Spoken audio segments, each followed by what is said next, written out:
Well, happy Sunday, everybody. Tim Drodge here, view from the South Stands, coming to you, of course, the day after Toronto FC's exciting, emphatic, and dare I say, hope-filled win over the Houston Dynamo 2-1 yesterday evening at BMO Field. The Toronto Star today kind of summed it up pretty well, where they said, Plata serves up spark as TFC prevails. And boy, oh boy, did João Plata ever serve up a spark yesterday evening at BMO Field. It was the João Plata show in a lot of ways. Obviously, he was the star of the show, the man of the match, with a penalty kick goal from a penalty that he very justly earned, and a beautiful assist to Mike Santos, who was a sub late in the game for the two Toronto FC goals last night. A lot of people that don't know much about João Plata or haven't seen much of him probably were absolutely shocked last night to see how good he's been on that pitch yesterday evening. But I think one thing that a lot of Toronto FC supporters might be forgetting about Plata is how well he's been playing off the bench in the last few games as well.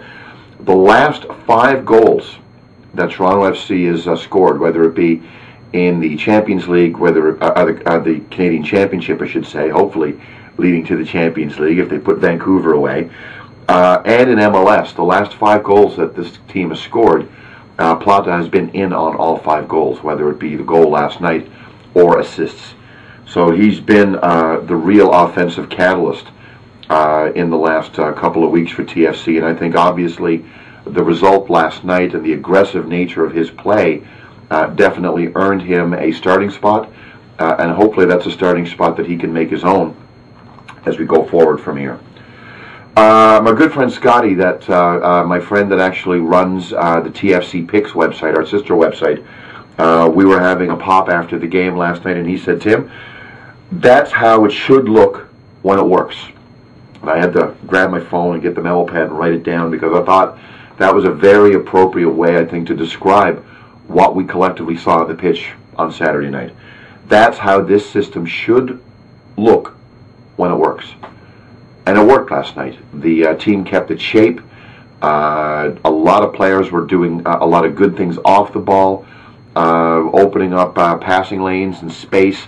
They were giving each other more than one option with the ball. So if a defender had a ball, it always seemed to be, again with a lot of positive possession through the midfield, there always seemed to be at least one, if not most of the time, 2 options for them to move that ball ahead, to take a lot of pressure off the defenders. And if you read what I wrote last week, that's always been my big concern with this tactical approach, is the fact that especially our central defenders, our center backs, are often spending too much time focusing on, how they're going to get that outlet pass up to the midfielders or up to the wingers or the fullbacks if they're making a little bomb down the field, than they are their defensive duties.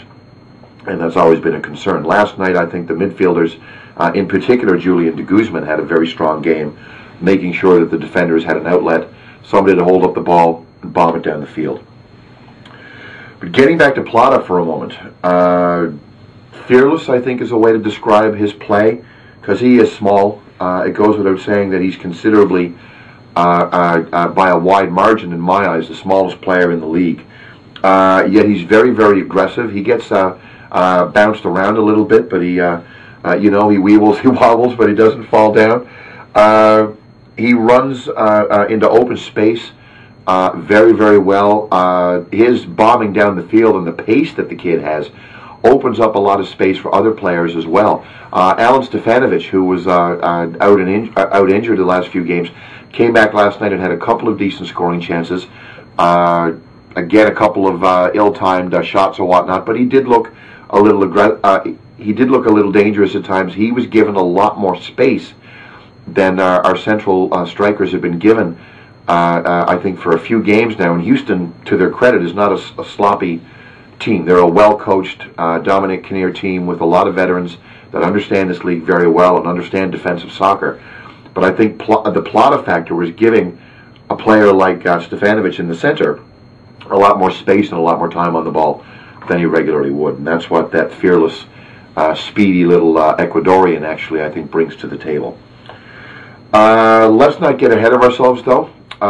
It wasn't a clean sheet last night, even though I think, based on the run of play, it probably should be. Late in the game, TFC turned off a little bit and gave up another goal on a set piece. That's, I think, 14 goals right now against in 8 games, which is not good at all. Actually, it's terrible. There's only one team in Major League Soccer that's given up more goals than Toronto FC, and that's DC United, a team that spanked TFC at home a little while ago and shut them out, as a matter of fact. So they still have a huge way to go defensively. The shutout would have been nice, but 1 goal against overall, I suppose, is not that bad.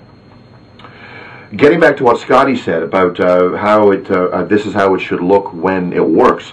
One of the things I really liked about how it specifically worked last night was how the team kept its shape. The way this tactic should work, obviously, is that you try to give every player at least 2 outlets on the ball. That seemed to be working very well last night. The defenders, for the most part, the center backs were the most part solid. Decoy Williams and Adrian Can, this is their 2nd game in a row now as the central partnership, and they looked fairly decent, I must say. Again, with the caveat of we haven't been much on the defensive side of the ball all season. But overall, they weren't too bad last night. Richard Eckersley is looking better by the game. I thought he was excellent last night. His touch on the ball is good. A couple nice little flicks and passes. He's physically strong on the ball. He runs hard after everything. He gets angry at himself. I remember he made one pass that he tried to bomb up the field that went out of bounds, I think, to Sulzma, if I'm not mistaken. And you could see Eckersley just really get angry with himself for a little botched play, even though it wasn't anything significant at the end of the day. It's nice to see a player engaged and aggressive in that way. I thought Tony Tachani had a good game last night as well. Again, Major League Soccer, as I wrote about the tactics on Friday of this week in advance of the game against Houston Saturday, is a very physical league. That's one of the things that Eckersley said in a radio interview, I think, on Thursday on the Fan 590, is he talked about how surprised he was about the level of physicality in Major League Soccer.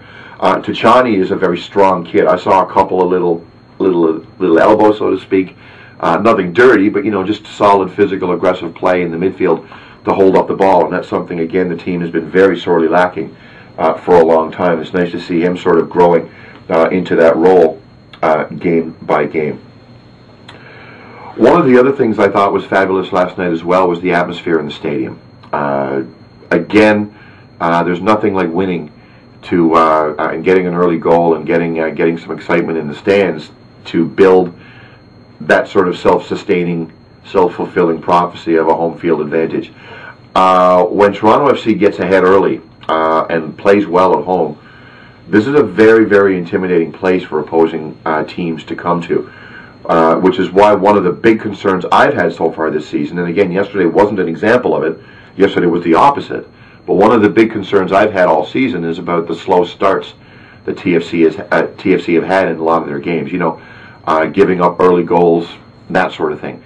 Obviously, Winter, I think, has been working on that, and hopefully that's something that's going to continue as well, but that last night, I think, led to the 12th man being in full effect last night, and I think that really had an impact on Houston, who, again, being one of the better historical teams in Major League Soccer, has never, ever, ever won a game at BMO Field.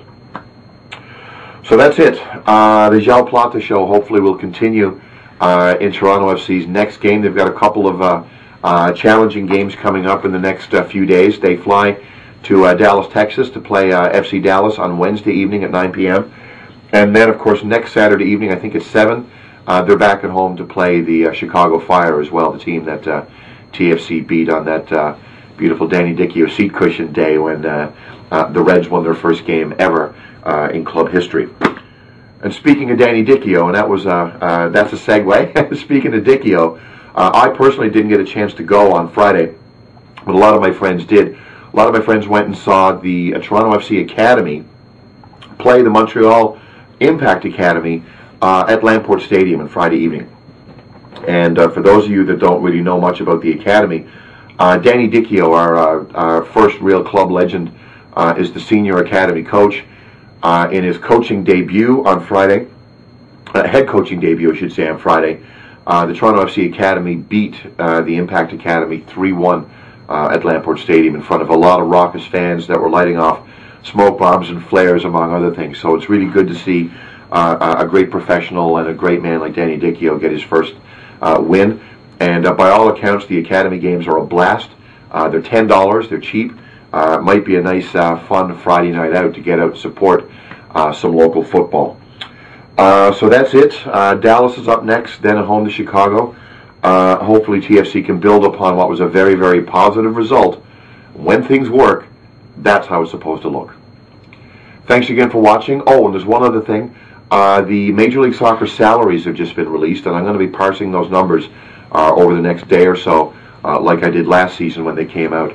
On the first blush, TFC looks to be in considerably better shape now than they were last season when it comes to salaries.